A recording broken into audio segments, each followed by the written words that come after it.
Live from the THV 11 studio, mostly clear skies top off our noon broadcast.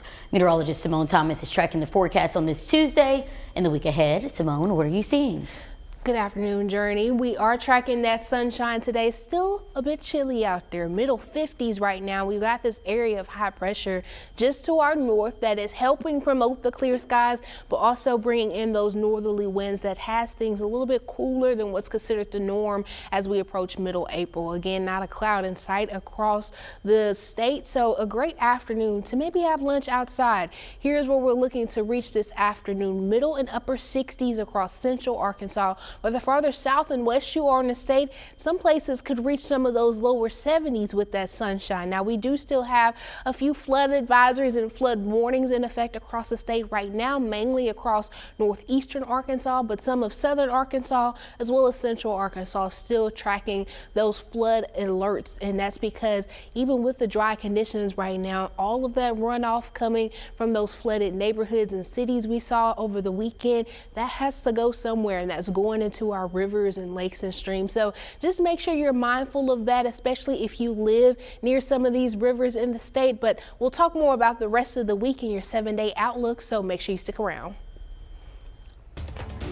All right, Simone, thank you. Well, the forecast is clear for now. However, we are still feeling the shock of last week's severe weather. That's reflected now in the Arkansas death toll. Monday, authorities confirmed a man died. This is video from Rixey Road near Sherwood. According to law enforcement, a vehicle was found submerged with a deceased man on Monday. With that, 2 Arkansas lives were claimed in the weekend storm. Pulaski County deputies confirmed the recent being 50-year-old Edward Scott, the other being a 5-year-old boy. We told you already that that child was tragically killed, his death happening after a tree crashed down on his home. We'll, of course, continue monitoring reports of injuries and/or fatalities. In the meantime, we've entered another day of recovery. Saline County, among the many places hit hardest, now trying to get back on their feet. Just take a look at this video. It speaks for itself. Bishop Park and Bryant dealt with heavy flooding. The park's baseball and softball fields were mostly affected. Additionally, heavy debris was left behind. Now the fences were also ruined. Despite all of this, Bryant is hopeful. Debris cleanup should start later this week. And I think that these are great life lessons that they're learning, that, you know, in order to do some of the fun things, sometimes you have to put the work in. And so it's really cool to see that these kids don't think twice about it. They're all great kids. They work hard, and they jump right in. Well, there's no timeline for how long recovery efforts should take. However, our team will follow progress there and any other areas. Well, while storm debris is one problem, flooding is another. ARDOT is providing more information on statewide conditions. Take a look at this drone video courtesy of ARDOT.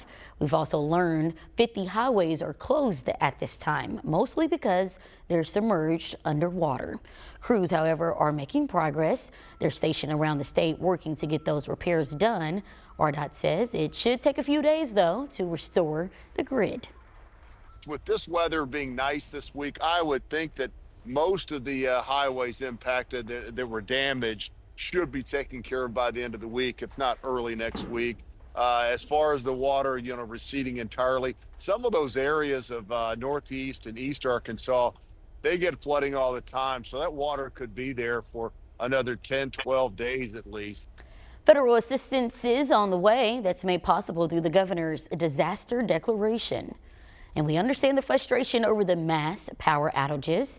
Entergy Arkansas says they've been dealt a great challenge. The extensive flooding has delayed their efforts to restore electricity. We have our main feeders that each have fuses, and depending on where the damage is at, that's where the fuse tripped. So as we restore power, we're restoring like the largest pockets first. So if a fuse has 1,000 people on it, we'll get that fuse on, and then we work to the fuses that's got 100, and then we work to the fuses, individual customers have their own fuse, we'll get down to the individual customer. Efren said Monday that they are hoping to have all power restored by Entergy by today. However, they've been persistent that they're working in a promptly order.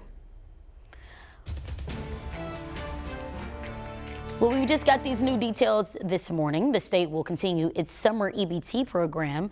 Arkansas DHS says the summer EBT application has opened. Families can apply to receive benefits through the summer months. Most will automatically qualify. The initiative provides essential support when school meals are not available. You can find the application right now on THV11.com. Now, in a statement sent to our news team, Governor Sanders says the program serves thousands of students. She continues with acknowledging the program as it, quote, helps us make Arkansas an even better place to live, work, and raise a family, end quote. Arkansas will be home to more economic growth. This time, it's a company named Tabor Extrusions. They're laying roots in our great state. Tabor's newest project is a $70 million metal fabrication facility. It'll be the largest direct extrusion press in the entire continent. And it's a big day for the Arkansas Travelers. They'll need your support for the team's home opener.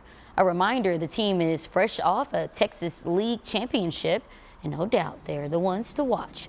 First pitch is 5 after 6. That's at Dickey-Stevens Park, of course, and tickets can be purchased online or at the gate. Your Arkansas legislature has yet again voted against funding for the Franklin County Prison. A proposed bill has failed for the 4th time now. The most recent vote fell short 19-10. If you recall, the Chickamauga Nation claimed the site holds ancestral burial grounds. Governor Sanders says that tribe is not recognized by the state or federal government, and the Correction Board also says the claim lacks evidence. A funding bill would need 27 votes to pass. And it's become a game of sitting ducks in the ongoing tariff fallout. U.S. President Donald Trump threatened tariffs on China, so China fired back with its own set of tariffs. Because of that, President Trump is threatening them with more tariffs. That is, unless China chooses to ease off. The dispute has your lawmakers demanding answers. Natalie Brand has the full breakdown from Washington, D.C. President Trump says he's waiting for China's call. On social media this morning, he wrote China wants to make a deal badly, but they don't know how to get it started. Comes after his threat Monday to ratchet up tariffs on China by an additional 50% unless Beijing withdraws threats of a retaliatory tariff against the U.S. I have a great relationship with President Xi. I hope it's going to stay that way. I have great respect for China, but they can't do this with just... We're going to have one shot at this. China said overnight pressure and threats are not the right way to make a deal, adding if the U.S. insists on engaging in a tariff and trade war, China will fight to the end. My message is negotiate this as quickly as possible. Bob Hemisoth is a fifth-generation corn and hog farmer in Iowa. How important is China to you? Well, China's always been a good trade partner for agriculture. My concern, wondering if that market's going to continue to stay there. Whenever we get in these kind of situations, these trade wars, as we saw in the last one in 2018, China looks elsewhere for those products. The Trump administration has said it's open to negotiating. The president's trade representative is on Capitol Hill trying to ease concerns from lawmakers of both parties. Tariffs are used. We all know agriculture is usually the first place of retaliation. Trade Representative Jamison Greer says the new tariffs are already bearing fruit. Nearly 50 countries have approached me personally to discuss the president's new policy and explore how to achieve reciprocity. Zimbabwe has also said it would scrap tariffs on U.S. goods, and the EU has said it will eliminate tariffs on industrial goods and cars if the United States does the same. Natalie Brand, CBS News, the White House.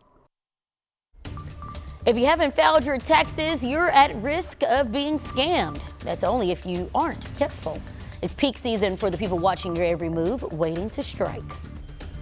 And if you've been enjoying the day so far, you'll love the afternoon ahead. Looking to warm up to those lower and middle 60s with the sunshine continuing. Your 7-day outlook is coming up after the break. And here's your afternoon streaming lineup. We're the only ones that have it. At 1, there's a WUSA special report for Behind the Bidding. At 2:30, catch an episode on Locked On Razorbacks. 30 minutes after that, Nathan Scott has this week's Weather Wise. Getting Real is on at 3:30, then THV 11 News at 5. Download on your TV and watch for free.